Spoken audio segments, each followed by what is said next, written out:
title today is about, if I remember right, last, maybe 2 years ago or 3 years ago, I speak about sinners' lives matters.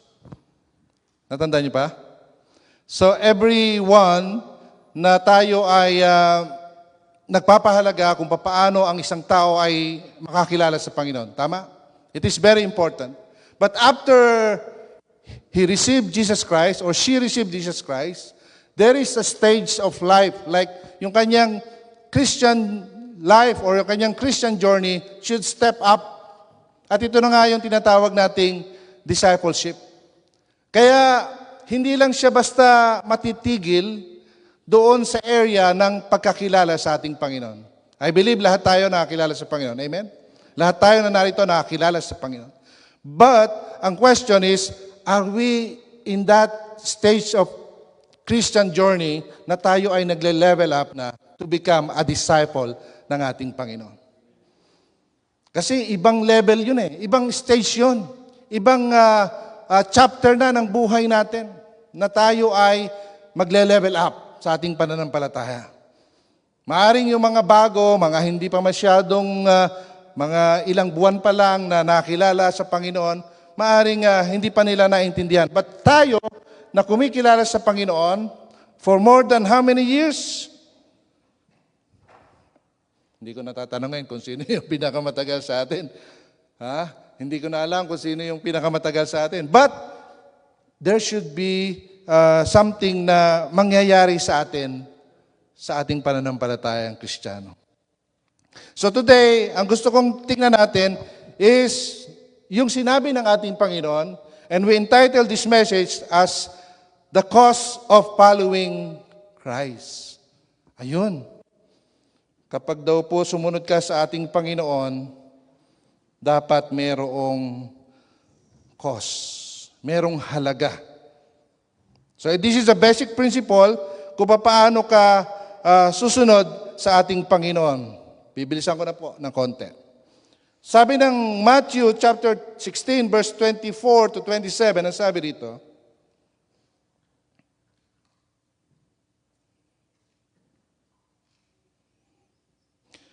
Then Jesus said to his disciples, If any one of you wants to be my follower, you must give up your own way. Take up your cross and follow me. If you try to hang on to your life, you will lose it. If you give up your life for my sake, you will save it. And what do you benefit if you gain the whole world but lost your own soul? Is anything worth more than your soul? For the Son of Man will come with his angels in the glory of his Father and will judge all people according to their deeds. Tinitingnan ko kung madilim yung aking salamin. Okay lang? Hindi naman madilim yung mukha ko. Para akong artista rito. Gusto ko yung malinaw yung aking mata. So dito po, binanggit ng Panginoon yun. Pero pasinin po natin sa ibang translation, sa Amplified Version, ang sabi, Jesus said to his disciples, If anyone wishes to follow me as my disciple, he must deny himself, set aside, di ba? Binanggit, set aside selfish interests and take up his cross.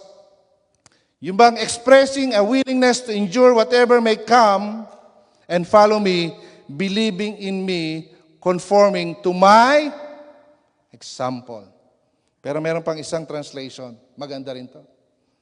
The Message translation, Jesus went to work on his disciple. Anyone who intends to come with me has to let me lead.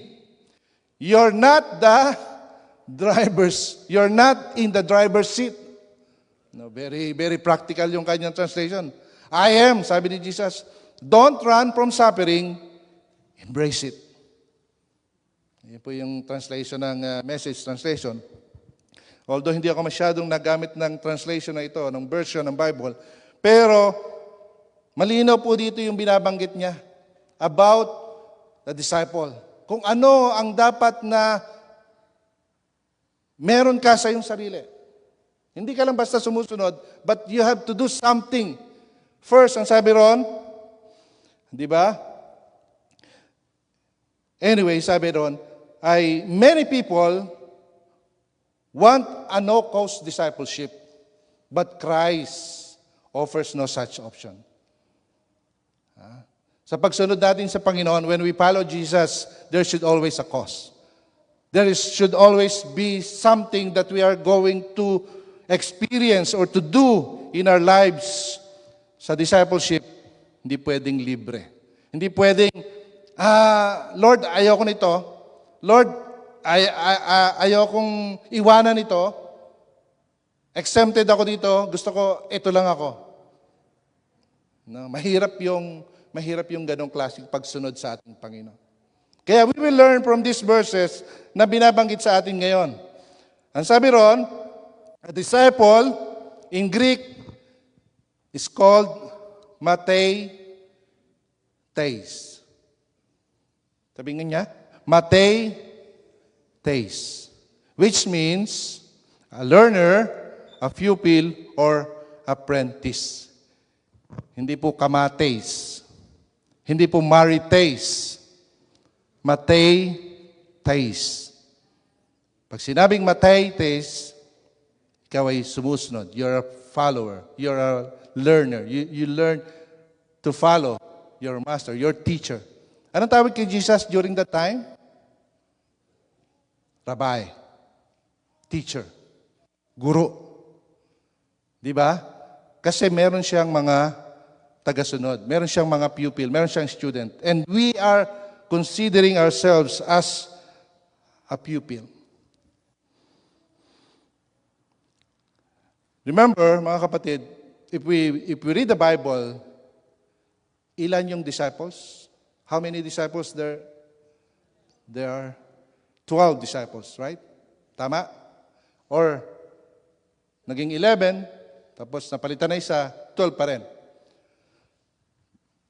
Pero, after the 12, sino na yung sumunod doon? Tayo ba agad? Hindi pa, di ba? So yung sumunod, yung naging disciple ng mga apostles, they are called apostolic fathers. Ayan, yun yung tinatawag na apostolic fathers. Sila yung merong intimate relation doon sa ibang mga members of the 12 disciples or the apostles. Ang tawag sa kanila ay apostolic, wala po yan sa note.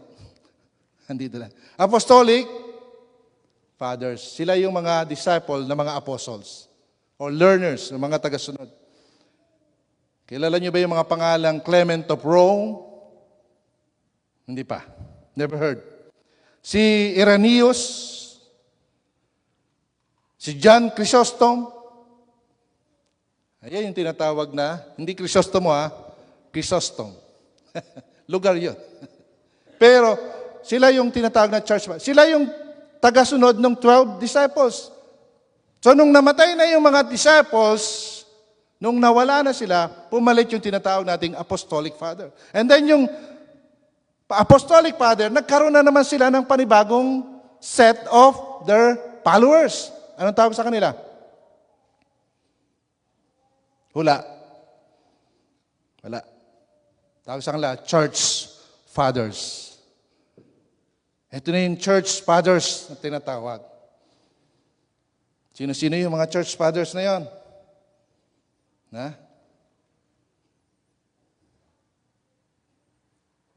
Ito si Justin Martyr. Yan. Kaya pala doon ginawa yung pangalan siguro ni Brother Justin. Isa yan sa mga church fathers. Yeah. So, ito yung mga tao na nagpatuloy, nag-continue ng pananampalataya, yung mga aral na iniwan o dinala ng ating Panginoon dito sa lupa. And in our time, tayo ngayon, by the way, all of those, or most of them, were killed and murdered because of the gospel. Talagang yun yung kanilang naranasan sa kanilang paglilingkod sa ating Panginoon. So hindi maging disipulo ng Panginoon. Amen? Hindi madali. Makakaranas ka ng maraming mga bagay. Gusto niyo pa ba? Gusto niyo pa bang sumunod sa ating Panginoon? Mamaya meron tayong video. Hopefully, mapanood natin ng konti. Ang tanong, how does someone become a disciple of Jesus? Paano ba tayo magiging isang disciple? True disciple of Jesus.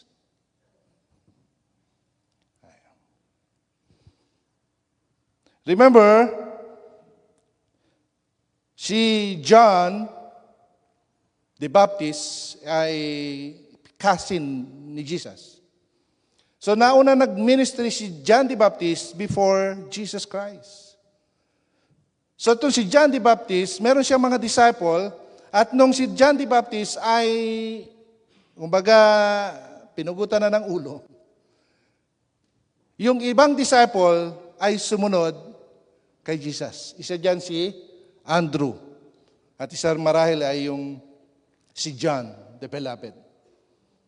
So, nagpatuloy sila dahil gusto nilang matuto, malaman kung papaano o kung ano ang meron ang ating Panginoong Jesucristo. Ngayon, ang tanong sa atin ngayon, papaano ba tayo tunay na magiging isang tagasunod ng ating Panginoon? Disciple of Jesus. Number 1, ang sabi ron, I call it principles. Principles. Principle number 1, let him deny himself.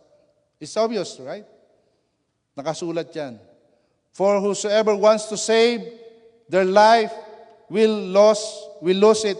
But whoever loses their life for me will find it. What good it will be for someone to gain the whole world, yet profit their soul? Or what can anyone give in exchange of their soul? Ang sabi roon ni Jesus, deny yourself. Kalimutan mo ang iyong sarili. Di ba? Dito po sa binasa natin kanina, yung salitang deny, ito po isang verb. Pag sinabing verb, it is, sino yung English major dito? It is an action word. Meron tong action. Meron kang bagay na gagawin mo. Ang sabi ron, to affirm that that one has no acquaintance or connection with someone, or to forget oneself, lose sight of oneself or one's own interests. 13 times po ginawit ito sa New Testament, and this has to be done and practiced by a person who wants to follow Jesus. Handa ba kayong mag-deny ng iyong sarili? Handa ba natin kalimutan ang ating mga sarili? Nakatitig kayo lahat sa akin. Tinatanong niyo ako, paano gagawin yun? Parang nababasa ko. Tinatanong niyo, paano ko gagawin? Number 1, leaving the old you behind. No longer under the power of sins, but living in the power of the Holy Spirit. Mahirap sumunod sa Panginoon if your life is still in your old self. You're still living in a simple nature. Tama, mali? Amen? Mahirap sumunod sa Panginoon kung ang kasalanan ay patuloy mong paulit-ulit na ginagawa sa buhay mo. Mahirap sumunod. Totoo yan. Palagi kang guilty. Palagi kang merong struggle sa iyong sarili kasi hindi yun ang kalooban ng Panginoon sa buhay mo. So iwanan mo. Sabi ng Ephesians chapter 4, since you have heard about Jesus and have learned the truth that comes from Him, throw off your old simple nature. Ang sabi, itapon nyo na. Throw off. Alisin nyo na. And your former way of life. which is corrupted by lust and deception. Gustong sabihin ni Paul sa mga tiga-Ephesians, kayo na nakakilala sa Panginoon, you are the followers of Jesus Christ, you should not live anymore in sin. Hindi na tayo nabubuhay sa kasalanan. Amen? Pinalaya na tayo ng Panginoon sa kasalanan, and thank the Holy Spirit kasi kasama natin siya para tayo magtagumpay laban sa kasalanan. Amen? Palakpakan natin ang Panginoon. Thank you, Holy Spirit.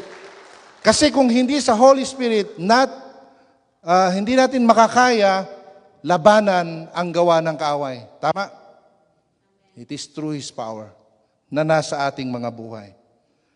Put on your new nature, created to be like God, truly righteous and holy. Di ba? Naalala ko yung message ni Pastor Danny. I am? Si Pastor Danny. Nawawala. I am a righteousness of God. Nasa atin na yung righteousness, hindi na dapat natin ito pabayaan. So deny yourself. Leave behind your old self. Ang sabi ng 2 Corinthians chapter 5 verse 17, lagi natin itong naririnig. This means that anyone who belongs to Christ has become a new person. The old is gone. Wala na yung dati. Ano ba yung mga dati? Ha? Ano ba dati meron tayo? So yung mga lumang pamumuhay natin, lumang pagkatao, lumang ugali, hinaalis na natin. Yung masamang bisyo, yan. Meron bang mabuting bisyo? So yung masamang bisyo, inaalis na yan. Kaya practically, ito teaching natin, hindi naman natin inu-offend yung mga taong gumagawa pa rin ng ilang mga bagay. But pag ikay nasa Panginoon, malinis ang iyong pamumuhay. You have your clean living. Kumbaga, wala ka na sa bisyo ng alak, wala ka na sa bisyo ng drugs, wala ka na sa bisyo ng anumang petty, whatever you call it, petty vices. Maliit lang naman.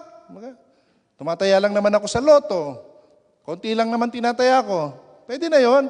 Pwede ba yon? Isang stick lang naman okay na yon. Isang bote lang naman ng beer, okay na yon. Or ng alak. Pwede ba yon? Pwede ba yung ganon ang sumusunod sa ating Panginoon?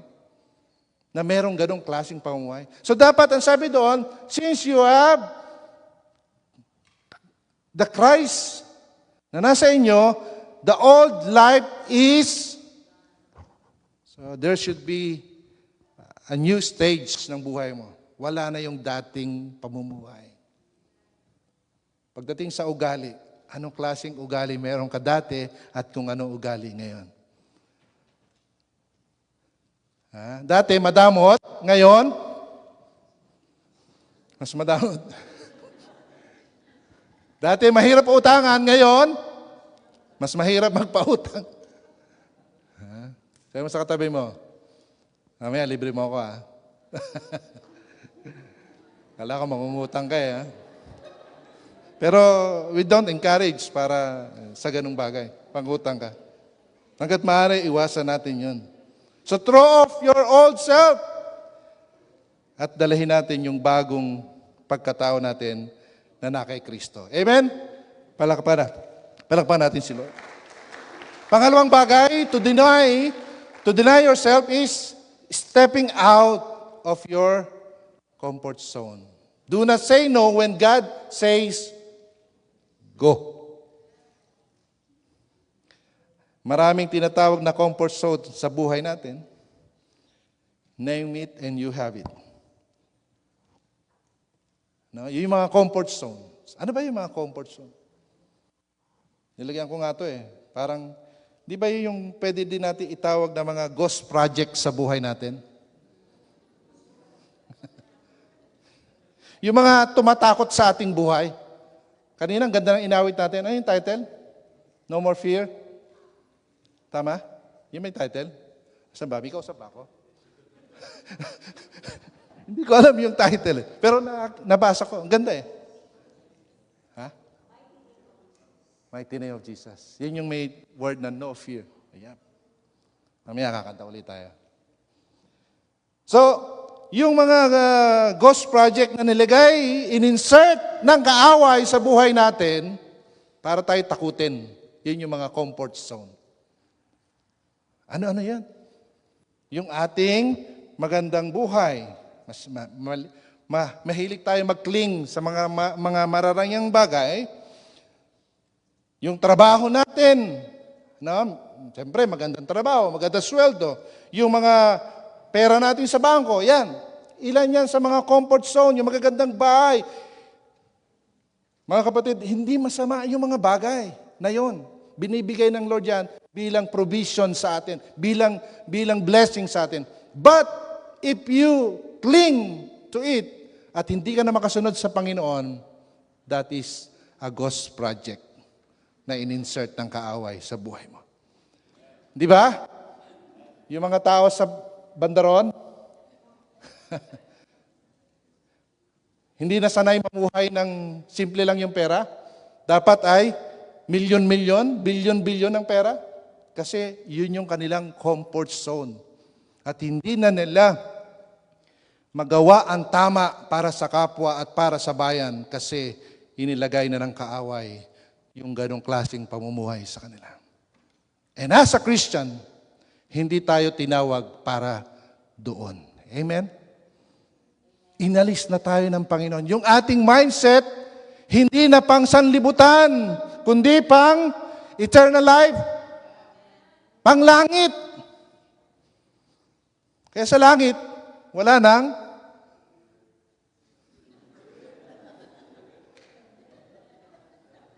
wala na yung mga bagay na yun sa langit.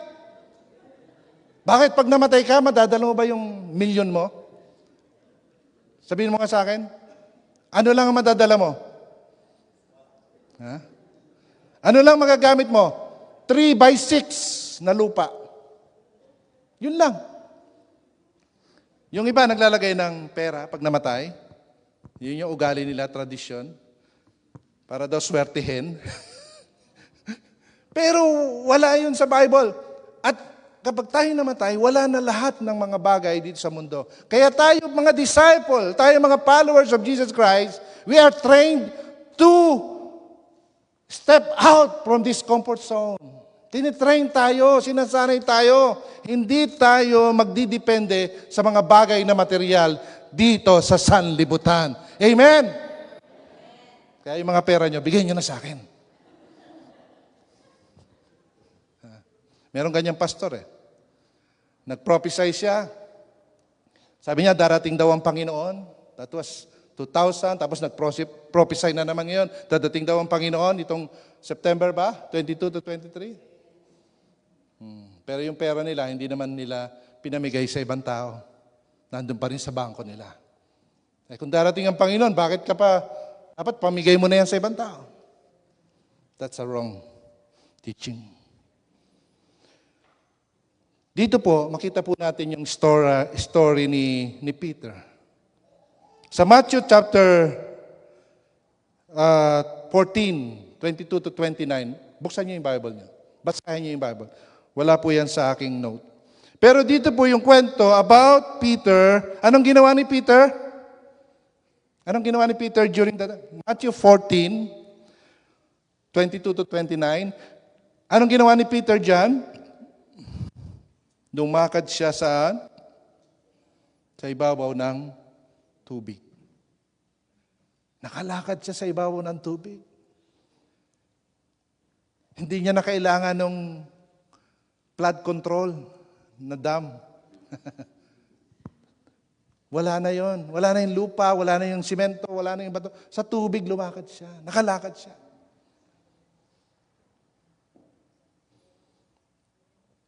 And then, another thing, makikita po natin dito, kung paano pinaranas din ng Panginoon sa kanilang buhay with Peter and other disciples, yung dati last time na nag-speak ako, nakahuli sila ng maraming isda. How many? Ilan yung isda? Hindi na alam. 153 fish. Tandaan nyo 153. 153. So, ang ginawa nila, ni Jesus sa kanila, tinuruan sila ni Jesus, sabi niya, ihagis niyo yung inyong net dito sa left or dun sa isang side. Sabi niya, or sa right. Kaya sila'y sumunod. Nung kanilang sinunod ang Panginoon, boom, nakahuli sila ng maraming isda. God is in control of everything, right? Kaya hindi tayo dapat matakot kung mawawala yung mga bagay na meron tayo sa ating buhay. We have to still follow and obey the Lord. Doon sa dalawang pangyayaring yon sa buhay ni Peter, makikita natin sa kanya yung lesson in life. You can walk on the water. You cannot walk on water if you never leave the boat. You cannot. Hindi ka makakalakad. Si Peter, hindi siya makakalakad, hindi niya maranasan yung supernatural thing sa buhay niya kung hindi siya lumabas sa bangka. So kailangan lumabas ka, then you will experience who God is in your life. Yun ang kailangan natin bilang mga disciple ng Panginoon. Pangalawa, you cannot catch without casting the net. That's very simple logic, right? You cannot catch a fish without the net. Paano yun? Kahit pa magtagal ka ng ilang taon doon, kung hindi mo naman ika-catch yung net, hindi mo maranasan ang provision ng Lord sa buhay mo. Apoy po, lagi na fishing. Yan. Malimit ng aking mabait at napakagandang asawa. Pastor Danny talagang amen na amen. Sinasamahan niya ako kasi nakakalibang sa akin. Ang sarap mag-fishing. Bakit? Kasi nakakahuli ka eh. No? Kaya napuno na po yung freezer namin. So yung mga gusto, mag-fishing kayo. Pwede naman kayo magsabi kung gusto niyo. Ay, hindi ka pwedeng makahuli ng isda kung hindi ka maghahagis ng iyong fishing rod. Pero dapat may pain, may minnows. Kung ikaw ay manghuhuli ng isda. Or meron kang gamit para manghuli ng isda. Ganon ang buhay. Ganon din sa paglilingkod natin sa Panginoon. Gusto natin sumunod sa Panginoon, dapat i-enjoy natin yung kapangyarihan ng Diyos na gagawa sa buhay natin. Are you ready? Deny yourself. Iwanan mo yung sarili mo. More of God and less of me. Let God rule over everything in our lives. Hindi ko yung marunong ka pa sa Diyos, hayaan mo ang Diyos mag-control ng buhay mo at ng iyong pamilya. Haba na pala ako. Nasa simula pa lang ako. Ako po'y, kilala niyo ba alam niyo ba yung kantang My Way? Paborito ni Tate Romy. My Way. Sample nga, sample. Di kinanta yan eh. Di ba? Sino kumanta? Si Frank Sinatra. And now, wow. Yun yung message ng kanta eh. Yung gusto niya yung kanyang way, yung kanyang paraan. Alam niyo ba yung My Way? Ang nag-compose niyan, ang sumulat niyan, si Paul Anka. At si Paul Anka, ano yung kanta ni Paul Anka? Yung mga hindi nakaka-relate yung mga kabataan eh. Yung matatanda nakaka-relate eh. Ano? Put your head on my shoulder. Yan. So si Paul Anka, kinapi naman niya yung isang awit, a French song, na ang title ay Comme Nalimutan ko na. Come de habitue. Yun ang title. Basta, susulat ko mamaya. Yun yung in French, habitude. Come de habitude. Nang ibig sabihin sa English is as usual. As usual. So yung my way ay kinapi lamang doon sa French song na as, ang ibig sabihin sa English, as usual. May natutunan na kayo. Doong French na yun. Ibig sabihin nito, sa buhay natin, hindi yung sarili natin ang dapat masunod bilang mga tagasunod ng ating Panginoon. Hindi tayo ang nasusunod, kundi ang ating teacher. Sino ang ating teacher? Jesus. Siya yung master natin. Siya dapat ang nasusunod sa ating buhay. Hindi pwedeng ang servant mas marunong sa master. Hindi pwedeng ang student marunong sa teacher. Kaya pag napaturo kayo ng music, ng kanta kay Pastor Danny, hindi pwedeng mas marunong kayo sa kanya. Kasi siya yung teacher natin. O yung isang mekaniko, hindi pwedeng mas marunong ka kung ikaw ay assistant lang doon sa chief mechanic. O ikaw ay tigaluto, mas marunong ka doon sa chief cook. Dapat ang nasusunod lagi ay yung master sa buhay natin. And that is Jesus Christ. Laging mas una siya sa atin. Siya lagi. His way, not our ways. Ito po yung naikwento ko na sa inyo, yung aking buhay, yung journey ko in my Christian life, yung aking paglilingkod sa ating Panginoon. Para lang sa iba na hindi pa siguro nakakarinig or nalimutan na. Ako po'y ginawa ko ang lahat para ako'y, nag-start ako by the way, in my Christian journey, in my Christian life, when I was 15 years old. Mukha na ba akong 15? Mukha na ba akong baliktad? So I started 15 years old. Pero during that time, maraming struggle, maraming mga bagay na nag-struggle sa akin. Kasi if I'm going to follow yung calling ng Lord, mawawala na ako ng chance para matulungan ko yung aking family. We are poor family. We are poor family, I should say. Huwag nyo nang alamin muna. Baka maiyak kayo. Kung gaano kahirap yung pinagdaanan namin. So, ako lang yung nag-aral sa family. Meron akong 2 kapatid, at ako lang nakapag-aral. And yung aking parents, gusto nilang makapag-abroad ako. Gusto nila akong makatulong sa kanila. But there is, on the other side, there is a calling from the Lord. So, nag-struggle talaga. Nag-try ako mag-apply as a seaman kasi marine engineering graduate ako eh. So, maraming times nag-apply ako. Alam niyo kung ilang seaman's book yung naubos ko? Napaso, na-expire? Almost 4 seaman's book. Hindi ako nakasakay minsan. Paulit-ulit. So, nag-try pa rin ako. Nag-try ako ng ibang work. Nag-try ako sa Manila or para lang matulungan ko yung aking family ko. But there is a message from the Lord na ikaw ay magpastor.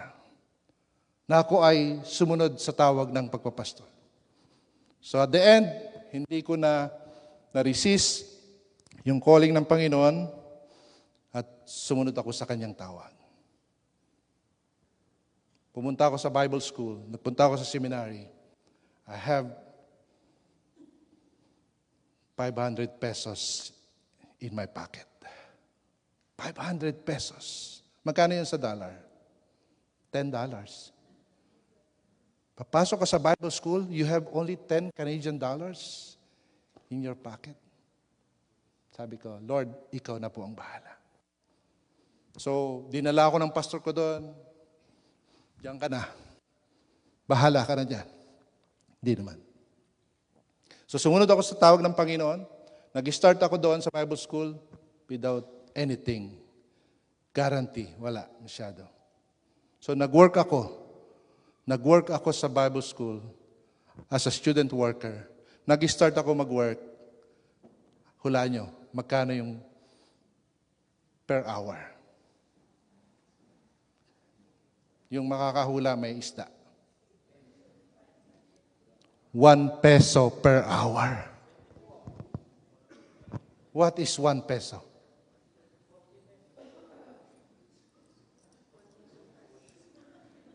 This is the one.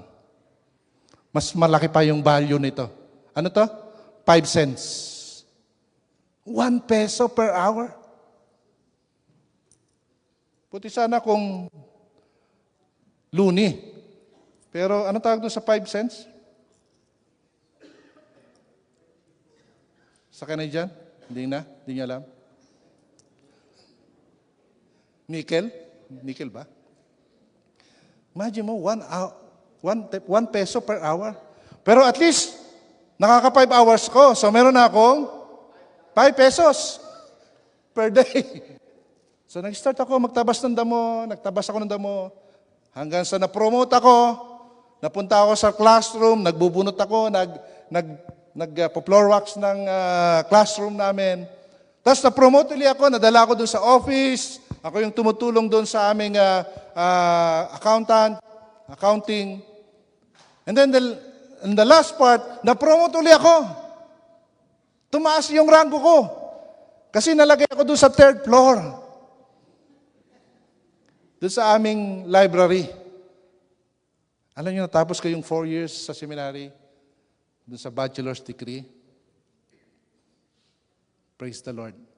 Kasi yung pera na naipon ko, natanggap ko, naibigay ko pa doon sa isang pastor na aking kaibigan. God supply everything sa buhay namin. Iniwan ko yung comfort zone. I let God to rule in my life. Kasi ako naniniwala, kapag tinawag ka ng Panginoon, He will provide everything in our lives. Amen? Palapan natin si Lord. Huwag kang matakot. Kasama mo ang Panginoon. Yun lang. Medyo talagang mahirap. Hindi madali. Pero by God's grace, si Lord ang siyang magbibigay sa atin ng lahat ng bagay. Alam niyo ba na dahil doon, sabi ko, hindi ko na matutupad yung aking pangarap. Yung aking panaginip actually. Ang panaginip ko during that time, makarating ako sa USA. Sabi ko, Lord, paano to? Hindi ko na matutupad yung pangarap ko na makarating sa USA. Pero dumating yung time, kumilos din ang Panginoon, binigyan ako ng tsansa, nakapag-work ako sa Saudi Arabia. Sabi ko, Lord, bakit Saudi Arabia? Di ba USA? Di ba ano yan? USA din yan? United Saudi Arabia? O, di ba? Pero hindi nyo ba alam na ginamit ng Lord na ako'y makapasok sa Bible School para makapunta ako dito sa Canada at makarating sa Amerika? You know how?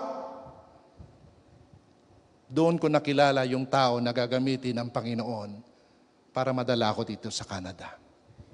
Dahil kung hindi ako pumasok sa Bible School, hindi ko siya makikilala.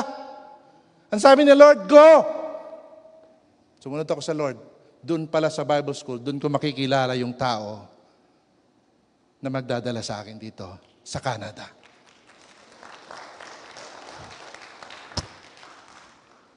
At the same time, nakarating ako sa US. O, di ba?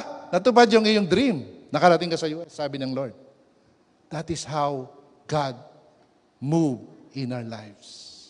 Hindi natin alam, but if we follow His call, definitely, hindi ka niya pababayaan. Trust Him. Don't fear. Don't be afraid. Sarap. Sarap talaga, di ba? Salamat sa Panginoon dahil nangyari yung mga bagay na yun. First point pa lang po yun, mga kapatid. Meron pang pangalawa. Okay pa ba kayo? Okay pa kayo? Sigurado kayo? Second principle, sabi, let him take up his cross. What do you mean by cross? A life of commitment, humility, and obedience, and the willingness to endure suffering or death for Christ. Bibilisan ko na. Luke chapter 14, verse 27. Whoever does not bear his cross, pasensya na kayo ha, medyo nagbibisaya. Bear his cross and come after me cannot be my disciples. Luke chapter 9:23 ang sabi, take up your cross daily. What is a cross? Ano ba yung cross? Alam niyo, may iba't ibang klase ng cross. Alam natin yung cross, doon si Jesus napako. Nasaan yung cross dati? Ito pala. Yan po yung isang klase ng cross. Dito, meron tinatawag, may apat na klase during the time of Roman Empire. The Tau cross, the Latin cross, St. Andrew's cross, and the Greek cross. Wala pong green cross, wala pong blue cross, walang red cross. Apat lang. Brown. So yung Latin cross, yung tinatawag dyan na Latin cross, yun yung sinasabi nila na kung saan pinako si Jesus. Iba-ibang klaseng cross. Yung X, dyan pinako si St. Andrew, o yung si Andrew. No? Iba-ibang cross. At meron niyang ibig sabihin sa buhay natin. Bilang mga tagasunod ng Panginoon, sabi doon, you have to bear, you have to take up your cross. Naalala ko si Sean meron siyang kwintas, may cross. Hindi po yun ganun, hindi lang ganun. Ang sabi niya, take up your cross. Ano yung cross? A life of commitment, humility, and obedience. Meron ba tayo nun? Sa buhay natin? Dapat daw meron tayo kung gusto natin sumunod sa Panginoon. Ang sabi ni ang sabi ni Paul kay Timothy, isa sa cross natin ay yung magkaroon tayo ng improvement, magkaroon tayo ng enhancement sa ating pagsunod sa Panginoon. Yung commitment natin to spiritual growth and training, binanggit nung nakaraan, yung life group, whatever, part yan ng discipleship, part of the cross na dinadala natin, our dedication to spiritual discipline and growth. Dapat yun yung meron tayo. Hindi na po dapat tayong nagtatanong, kailangan bang sumama sa life group? Kailangan ba ng life group? Hindi dapat ganun ang tanong ng isang tagasunod ng ating Panginoon. Nagbabatangas ako, nagpupunto. Hindi dapat ganun ang ating paraan ng pagtatanong. Dapat pagka merong gawain, masaya tayo kasi yun yung magpapalakas sa atin. Kasi yun yung part ng ating cross bilang mga tagasunod ng ating Panginoon. Amen? Sabi ni Paul kay Timothy, instead, train yourself to be godly. Physical training is good, but training for godliness is much better, promising benefits in this life and the life to come. Kailangan natin yon. Kilala niyo ba si Charlie Kirk? Wow, pamilyar tayo, di ba? Pinaril siya nung nakaraan. Alam niyo ba yung isa sa training niya sa kanyang sarili? Yung kanyang spiritual training. Meron siyang tinatawag na tech-free Sabbath. Tech-free.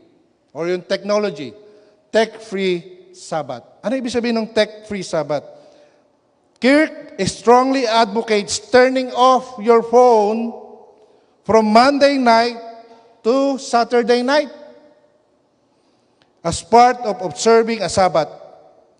He calls this as a radical act of resistance against constant digital noise, saying it restores balance, reduces anxiety, and nourishes the soul. Tine-turn off niya yung kanyang cellphone from Monday evening up to Saturday para magkaroon siya ng time for God. Magkaroon siya ng time to develop, to train sa kanyang spiritual maturity. Kamusta po tayo ngayon? Ilang oras po tayo nagse-cellphone? Ilang oras po tayo gumagawa ng mga bagay na nakakaagaw ng ating pansin sa paglilingkod natin o pagtitrain natin spiritually? Nakakaagaw ng pansin into prayer. Nakakaagaw ng pansin o nakakaagaw ng oras para tayo mag-pray, magbasa ng Bible. Napakaraming disturbance. Tama? Napakaraming distraction. Pero we have to discipline ourselves as part of our cross. That's not only the thing that we are to discuss. Second, ang sabi roon, the willingness to endure suffering or death for Christ. Gusto ko na pong bilisan. Kapag ikaw pa'y sumunod sa Panginoon, pag sinabing take up your cross, you have to be willing to endure suffering. Sa paglilingkod sa Panginoon, talagang merong suffering. Kasama yan. May mga challenges. Isa po sa latest news ngayon, yung mga Christians sa China, 30 pastors and preachers or church member were arrested. Nabalitaan niyo ba yan? Because of their Christian faith. Hinuli sila, inarrest sila dahil sa kanilang religious activity. And that is a modern day persecutions. Nangyayari yan. It only happened last February 10 to 11. Yun pong member ng Zion Protestant Churches sa China ay hinuli dahil sa kanilang paglilingkod sa Panginoon. Salamat sa Panginoon, wala tayong dito. Malaya tayong naglilingkod sa Panginoon. Malaya tayong sumasamba sa Panginoon. Hindi kagaya nila, talagang hirap na hirap. Ipagtanggol ang kanilang pananampalataya. Babasa nyo naman, di ba?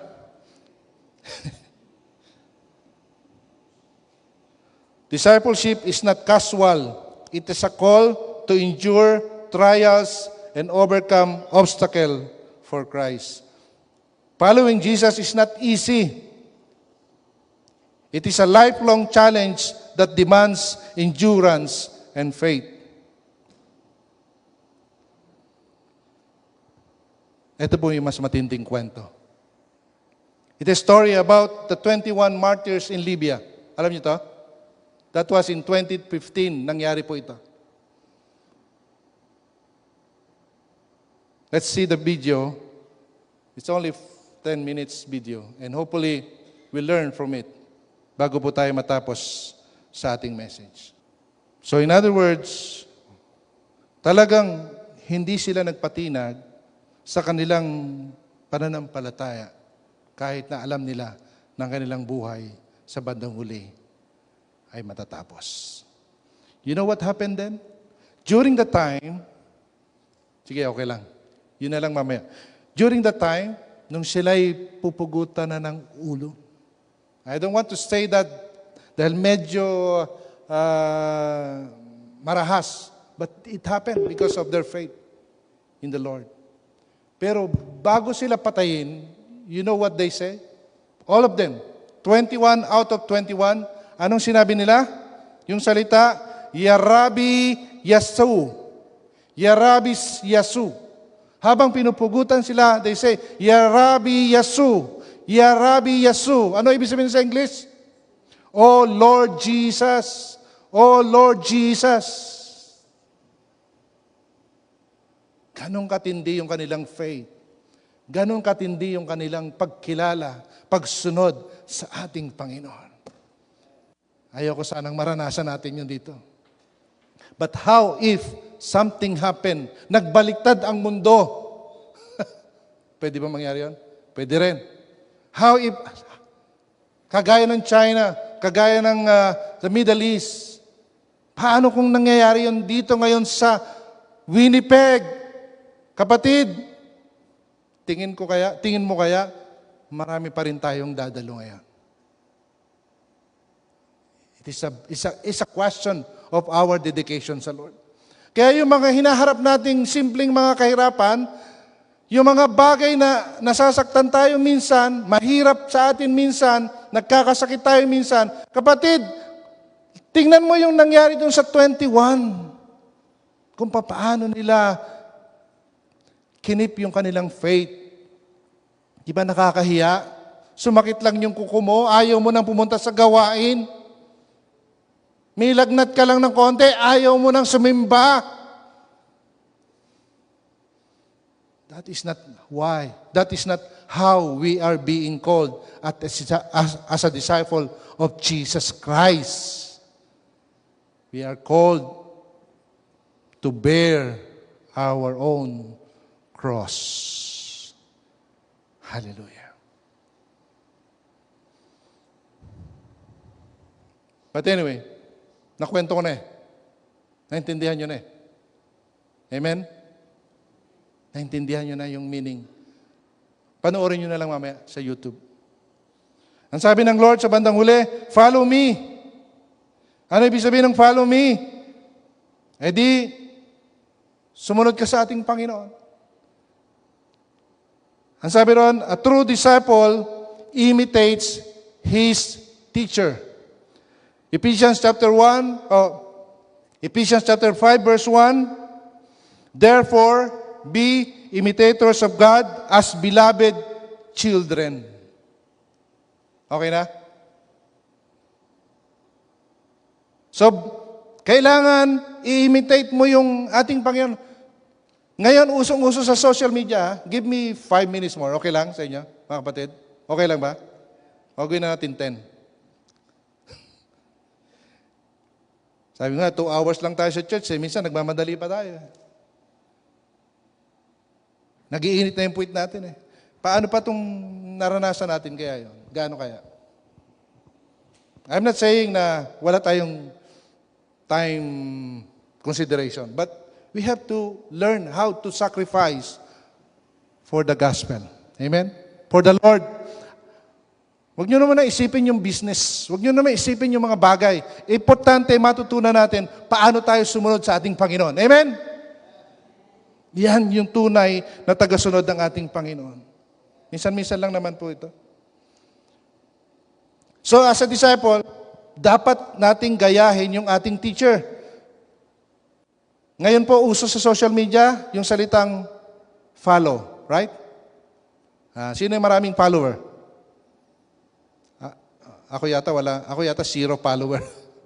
Ang friends ko lang 109, 150, 190. Pero sino ba dito yung mga vlogger? Taas ang kamay. Influencer, wala? Yung mga video dyan. Parang si Makoy lang yata yung nagbibideo ng dyan YouTube eh. Ha? Yung mga mahilig dyan. Kapag nakita mo yung isang bagay, pina-follow mo siya. Tama? Ha? Follow the YouTube ni Pastor Danny. Ano ba yung YouTube mo? YouTube channel. So, mahilig tayo mag-follow. Kasi why? Why we need to follow those things, those people? Bakit? Why you follow? Ano nakita mo sa kanya? Maganda, di ba? Maganda yung ginagawa niya. You follow him kasi interesado ka dun sa ginagawa. Natutuwa ka kasi gusto mong mangyari din yung ginagawa niya sa buhay mo. That's why you follow. You click follow. Tama? You click like. You click heart. Ano pa? Meron pang green, merong blue, merong red. Hindi ko alam yung kulay. Hindi ko alam meaning ng mga kulay. But we follow a certain YouTube channel or TikTok or whatever, IG. Wow, wala akong IG. Never, ever have this IG account. Huh? Because you want to do the same thing na ginagawa nung pina-follow mo. Right? So tayo bilang mga, sabi ng Panginoon, follow me. So kung si Jesus na andito ngayon, at meron siyang YouTube, meron siyang Facebook, are you going to follow? Definitely. Definitely. Kiklik mo lang. Lagi. Sabi ni Paul, therefore, be imitators of God as beloved children. Kaya pa ba? Pangalawa. Yung una, true disciple imitates his master. Correct? Pangalawa, true disciples hears the voice of his master. Hears the voice of his master. Kilala niyo si Alexa? Si Siri? Sino pa? Si Google? Sino pa? Si Copilot? Si ChatGPT? Ito yung madaling pasunurin eh. Di ba? Isang sabi mo lang, gagawin na agad nila. Si Siri, oh Siri, open the light. Hey Google, turn off the light. Talagang one click, gawa agad. They are being created to follow the voice command. When we follow Jesus Christ, we treat ourselves as the sheep. Ang sabi dito, my sheep hear my voice, and I know them, and they follow me. Let's see this one. Bilang pangwakas sa atin pong pag-aaral ngayong araw. Tayo po lahat ay tumaya. Alam niyo ko, minsan, marami tayong naririnig sa ating paligid. Minsan, busy tayo sa maraming bagay at hindi na natin marinig yung boses ng Panginoon sa ating buhay. We said to ourselves, I am a disciple of Jesus Christ. Pero bakit hindi natin naririnig? Something wrong. Maybe because we are so busy for many things. For many things na nakasanayan na natin. Or maybe tayo ay natatakot gawin yung mga bagay na kakaiba sa ating pananampalataya just to follow Jesus Christ. Mga kapatid, this is the time. Iwaksi po natin yung takot. Kagaya ng shepherd, naririnig siya ng kanyang mga sheep. Si Lord nangungusap sa iyo sa araw na ito. Ang sabi ng Lord, if my sheep hear my voice, and I know them, and they follow me. Are you really a follower of Jesus Christ? Are we really a disciple of Jesus Christ? Mga kapatid, tanungin natin ating mga sarili. Lord, nakakasunod ba talaga ako sa iyo? Or kalahati lang? 100% ba talaga, Lord? Or paminsan-minsan lang? Kasi ang gusto ng Lord, 100%. Ang gusto ng Lord, full compliance as a disciple. Deny yourself, take up your cross, and then follow Him. Brothers and sisters, today, God is asking us more of being a disciple. Not just an ordinary disciple, but yung tagasunod na talagang mag-i-influence ng marami pang mga bagay, ng marami pang mga tao na sumunod din sa ating Panginoon. Huwag kang matakot. Huwag kang matakot. Patunayan mo